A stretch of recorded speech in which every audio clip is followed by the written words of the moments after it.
Hello, I'm Sevil Mikhailova. And I'm Claude Salhani, and this is This Week in Focus. Europe's energy security was top on the agenda in Munich last week, and high on the agenda was the important role of Azerbaijan in ensuring the European energy security.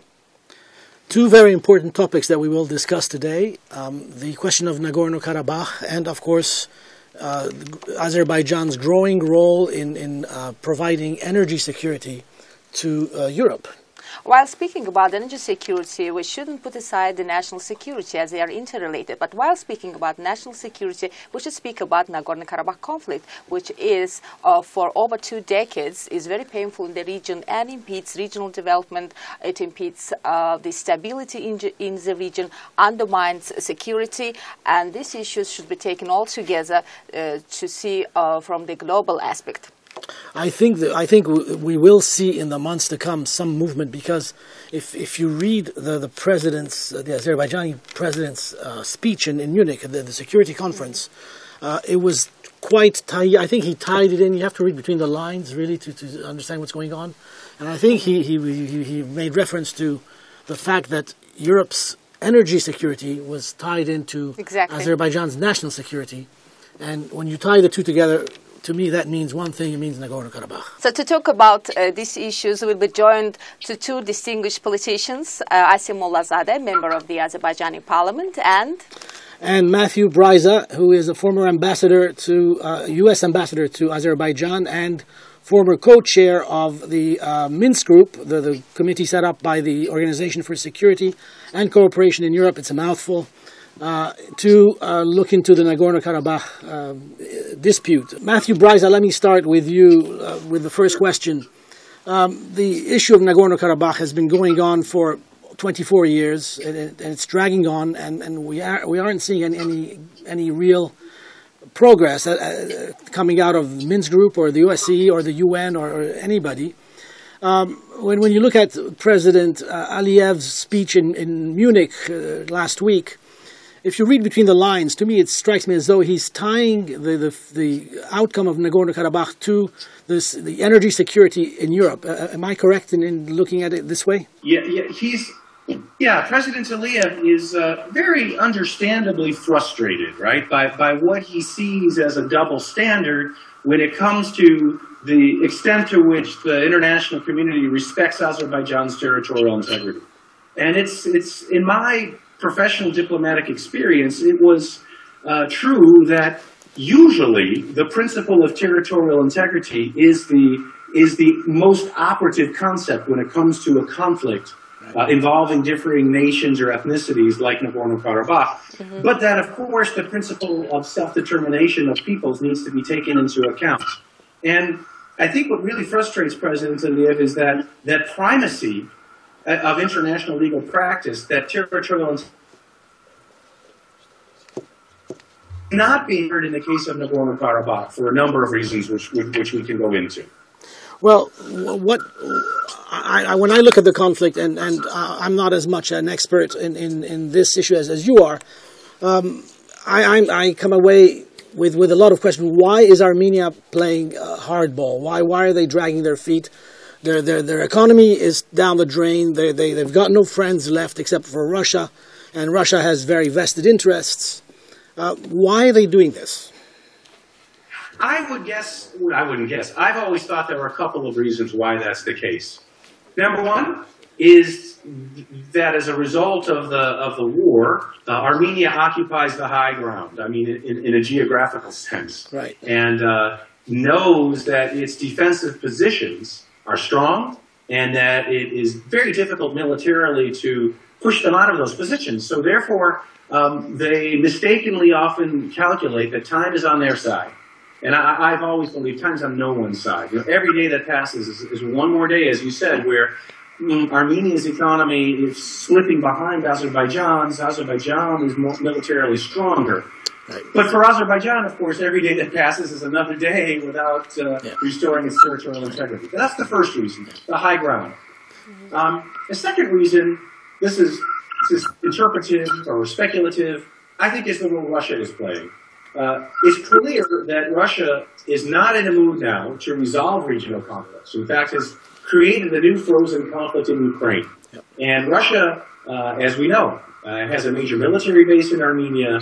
There's Russian border guards that control Armenia's borders. Russian investors control all the major infrastructure in the country, whether it's energy, electricity, natural gas, transportation. So Russia plays a huge role, and I think Mr. Putin has no desire to see the conflict resolved right now. He wants to keep both countries off balance. And then thirdly, I would blame my own country, the United States, a little bit, in that we made a big mistake back in 2009, beginning in August, September, when we decided to pressure Armenia and Turkey to normalize their relations without there being a breakthrough in the Minsk group on the Nagorno-Karabakh track. That was a big mistake. Finally, when we take all that together, I think President Sarkisian simply feels he doesn't have the political support in the system of Armenia, the political system. He doesn't have Russia's support, and he doesn't see the United States providing him political cover to take some bold decisions. The great danger that I see in allowing conflicts to stew away, to percolate that way, is that they grow into a different monster over time, and new problems emerge, and they become more difficult to solve. If you look at as a comparison, the Middle East conflict started out as a dispute over real estate, and now it's become a religious / ethnic / and whatever you want problem, which is almost impossible to solve at this point. Yeah, I agree. Very often, the longer that a conflict remains unresolved, the more difficult it is to resolve in the end. And this is particularly true in the case of Nagorno-Karabakh, because the earlier generations of Azerbaijanis who lived in Armenia, of Armenians who lived in Azerbaijan, they actually, many of them I met, miss and love the opposite city and the opposite people. And as they die off, the people who come, the new generations, never had that experience and have been fed a steady ideological diet of dislike or even hatred for the other side. So I very much agree with you. And then beyond that sociological point, there simply is the reality of economic relationships and political relationships that get entrenched. So I agree with you. What I would like to say also, though, based on your powerful insight about the Middle East conflict and the role of religion, is fortunately, religion really does not play a role in the case of the Nagorno-Karabakh conflict. Thank goodness. Well, thank God. So, Matthew, and my question to you is that, so you were involved in this conflict resolution process. You were an OSCE chairman, co-chair, so you are closely familiar with the conflict. What was missed in the conflict resolution from the very beginning, that it grew and the decades are passing, but there is no resolution? And this appears on the fact that we have 4 UN resolutions on withdrawal of Armenian troops from the occupied lands, and other very important documents, including OSCE, Council of Europe, but there is no resolution to the conflict yet. What has been missed? That's a great question, and it's one that also President Aliyev very often raises in terms of the 4 UN Security Council resolutions. So let's separate those out. Why are the UN resolutions not implemented, and then why has the Minsk group process not led to an agreement? Okay, number one, on the Security Council resolutions, I think it's just a fact of life that the vast majority of United Nations Security Council resolutions are never enforced, right? They're never enforced. The whole point of the second Iraq War on the part of President Bush, having served at that time on President Bush's staff in the White House, was that the UN had to implement Security Council resolutions, had to set or fix the precedent of ignoring them, or else we will see a complete unraveling of the international geopolitical system and the system of international law, which, by the way, I think President Putin is exactly trying to do right now in Ukraine. So the Security Council resolutions need to be enforced. They rarely are, because the United Nations doesn't have an enforcement mechanism. So very often we'll see a Security Council take a decision, then you need another Security Council resolution for the military forces to be ratified or sanctioned, And usually there's at least one member of the Security Council, you can guess which one in this case, that doesn't want any military forces but its own to be involved in a peacekeeping operation. And in this very point, I have another question to you. So you say that some international organizations, in fact, are inactive in conflict resolution, and this is the major reason, so we objectively understand that the conflicts remain unresolved throughout the world, not only in Nagorno-Karabakh. So as a professional diplomat, what can be your proposal? What should the international organizations do, or what they need actually to enforce their resolutions or to get deeply involved in conflict resolution process to achieve any result? Yeah, there are two things that the international community could do better. One is, actually, well, the main one is, put it this way, is to think in a strategic way, think creatively. In my experience, I wouldn't say my fellow mediators, because my counterparts, Yuri Meslakov and Bernard Fassin, were very creative, deeply knowledgeable. But generally, when it comes to international conflict resolution, the mediators aren't always sufficiently bold and creative to break through the established mindsets in a way that also reflects the sociological, cultural, historical intricacies of the conflict. That's a tall order. Not many people can do that, right? I mean, God, I read a great article of yours yesterday about the Middle East peace process that underscores all the complex factors. It's a hard thing to do, but no one should be a mediator if they're not equipped and are not ready to do that very difficult intellectual work and then have the patience to come up with common ground. And then the last piece that's critical is to have the courage to push both the sides and to be public when you need to be as a diplomat to get the parties out of their comfort zone. I'll end after this. I got in a lot of trouble with the Armenian American community and two senators in the United States because that's exactly what I did. I pushed the Armenian side out of his comfort zone and the Azerbaijani side. I had some parliamentarians in Baku wanting to declare either Soda non-grata. But from my perspective, if as a mediator I'm not pushing the parties out of their comfort zone, I'm not doing my job. Would you say that we need to move away from peacekeeping to peace-implementing forces? You know, I think peace-implementing forces would be a terrible idea in the case of Nagorno-Karabakh because I believe that is exactly what the Russian side has been looking for since about 2010. I believe they were looking for changes in the text that we had so meticulously negotiated up until 2009 and to create legal openings for them to be able to send in peacemakers.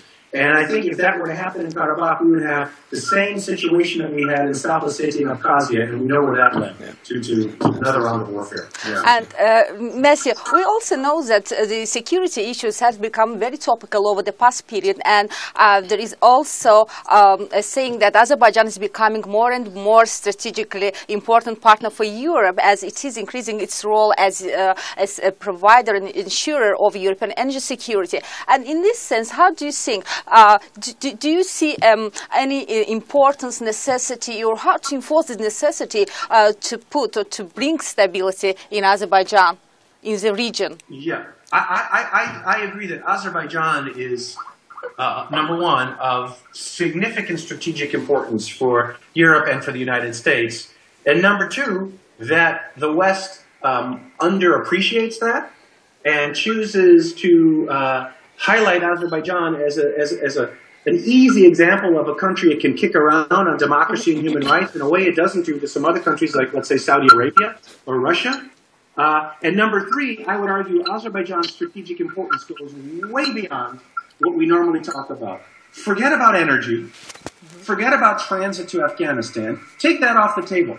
Azerbaijan is the only country in the world that borders both Iran and Russia. Yeah. It also has a Shiite majority population and traditions of religious diversity and tolerance. Yeah. And in fact, you could argue the ethnic home to 22% of Iran's population. And on top of all that, it's a country that's decided to secure its existence as an independent country. It means to connect itself economically and physically with Turkey and the rest of Europe.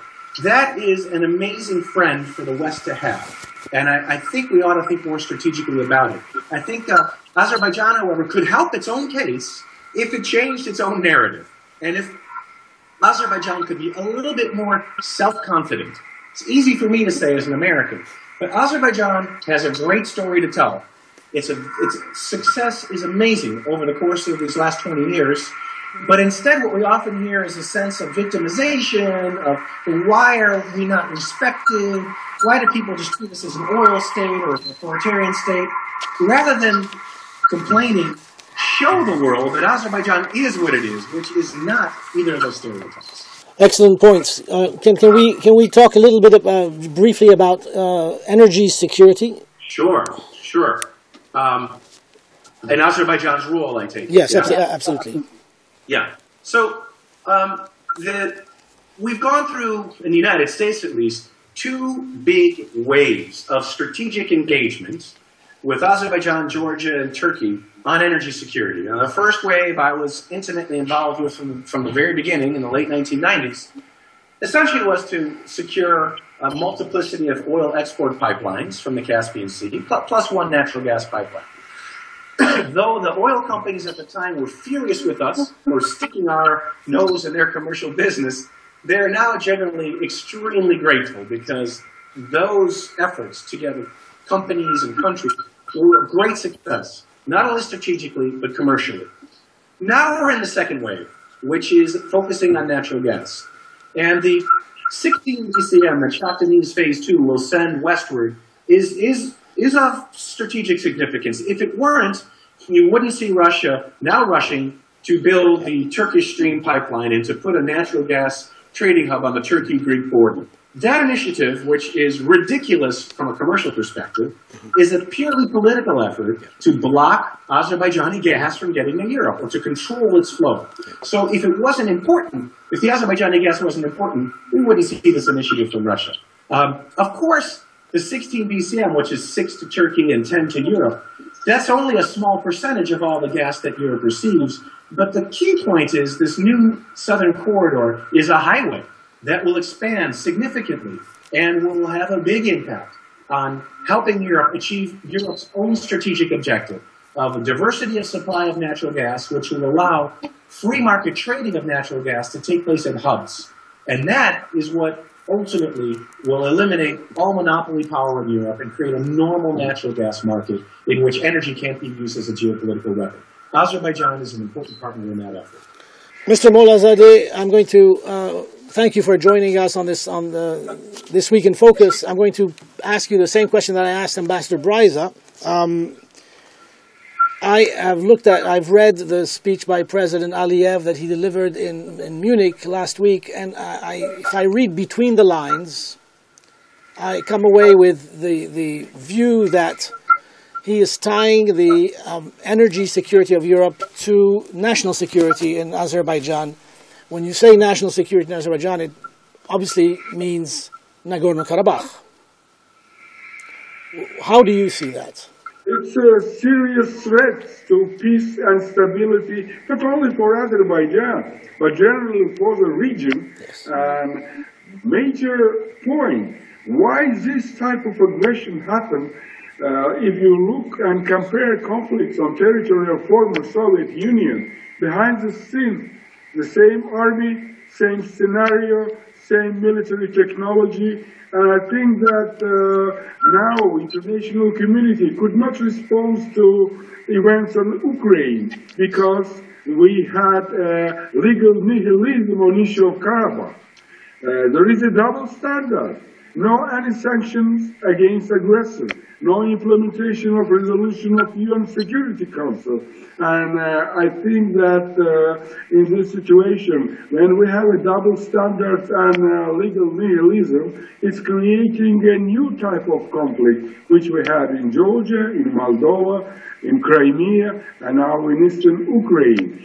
It is the same technology, it's the same goal to stop our developments of a new independent state, cut them from the world and integration to the world economic and political system. And I think that weak response to all these attempts, it's opening hands to the new aggression, and I think that in a very difficult situation that we have in Ukraine, we will have a development of this type of problem.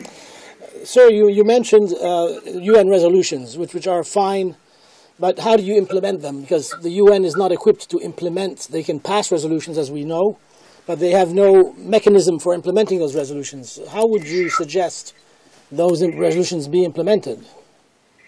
When it's needed, when it's necessary, some resolution of UN Security Council will be implemented in a couple of minutes, like in Libya or in Iraq.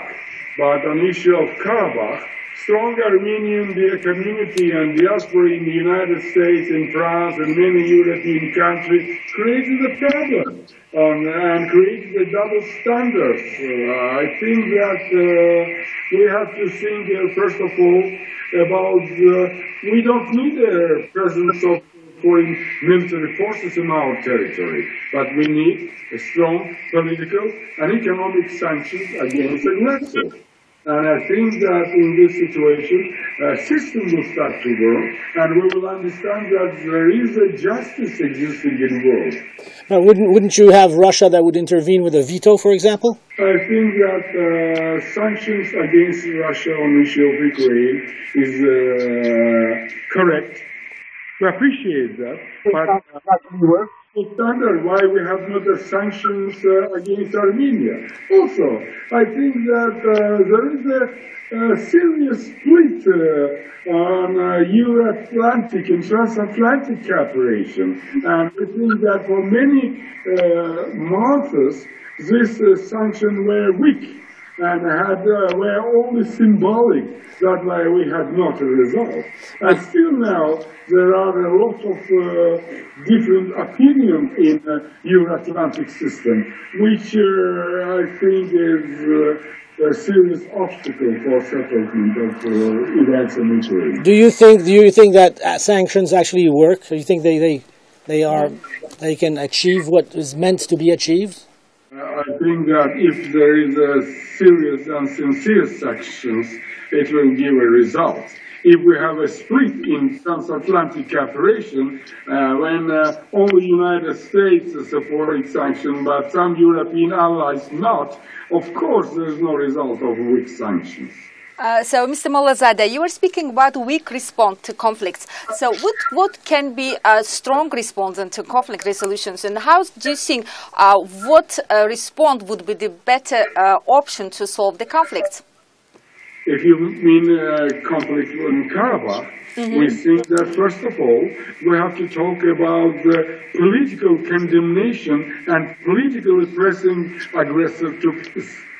And I think that there should be a common position on all Security Council members, which we had in '93 during the adaptation of a resolution. And in this situation, I definitely believe that Armenia will stop the process of initiation of negotiation and will make a concrete step toward a peace. Don't you think that in order for the peace talks to advance anywhere, there has to be the will on both sides to discuss peace? At the moment, I think this is hardly the case when you look at what Armenia, the way they're behaving, and firing across the line of contact on average once every 15 minutes. Yeah, and provocations are increasing in the front line, and we see from 6 to 8 cases of ceasefire breaches on the front line every day. There is a frozen conflict. It's really conflict is continuing, and every day civil people becoming victims of shelling from Armenian side.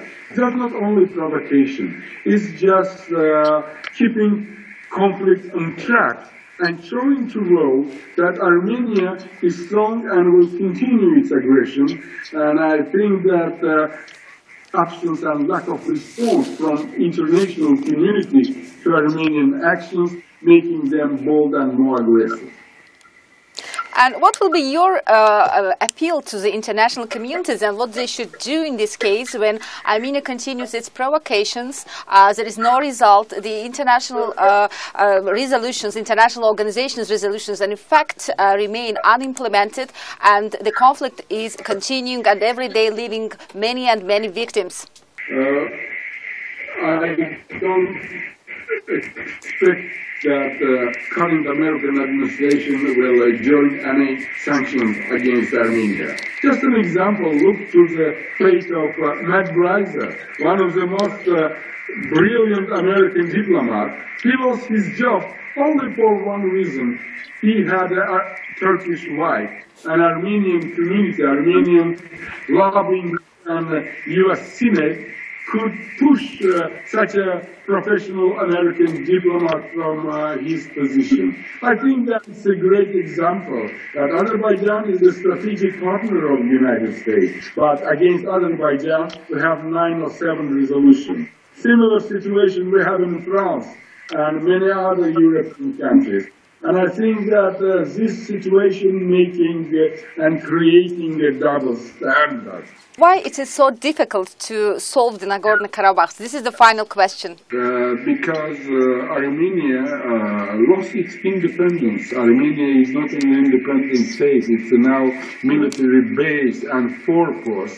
And all actions which Armenia provides behind this seat, we have an interest of, let's say, military lords of Armenia, which keeping this country under control. Quickly, on European energy security issues, how do you see that working out with the president tying it to the national security? I think that for European energy security, one of the most important things is diversification of energy resources for Europe.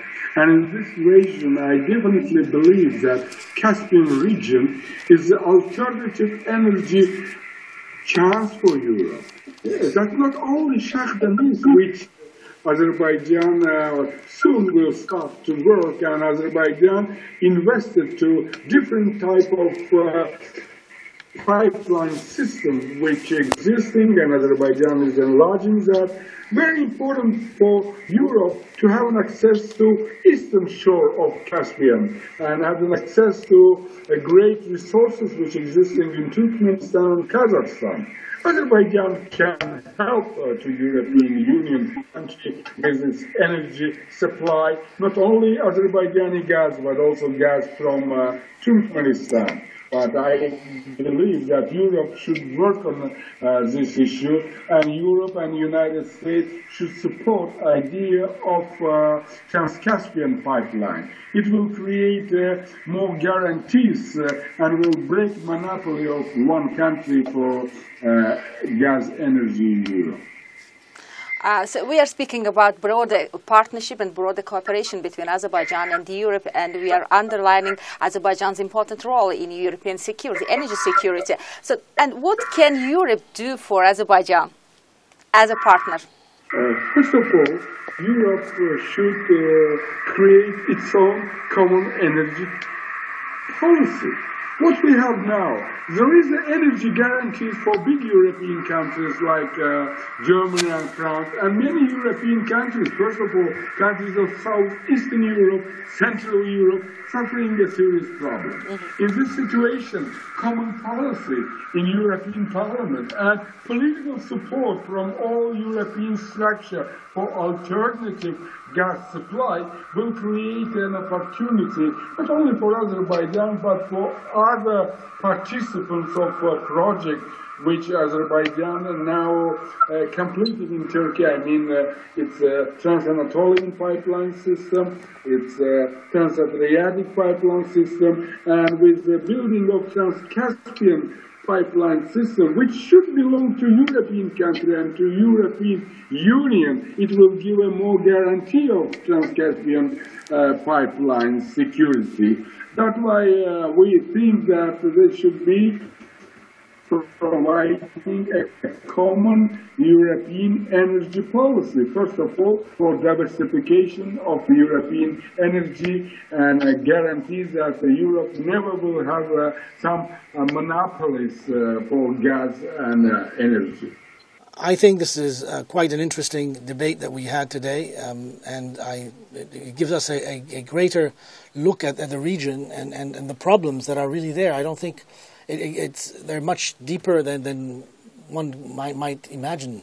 Yeah, because the conflicts are all around the world, and every conflict waiting for its resolution. But now we are speaking not about the conflict sides, but about the interests in the conflict, what makes the conflicts, the resolution process very much complicated and sometimes undermines its resolution. But, Seville, what worries me is that these conflicts are not independent conflicts.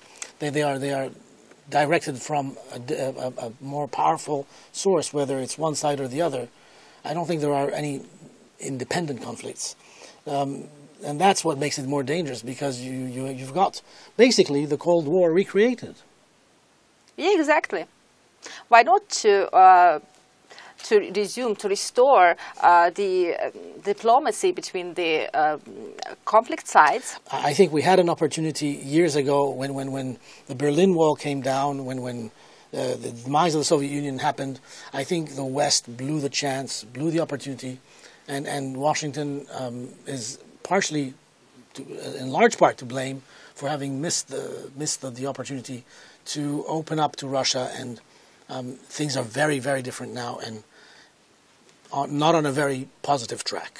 And on this point, I want to say that long debates, political dialogue, talks, in fact, they are, as experience shows, they are very useless, and unfortunately turned out without any results. So I think in this case it's better to make the sides, the conflict side, to come closer in terms of intensification of the dialogue. But you can't have two sides come closer unless there is a will to discuss peace.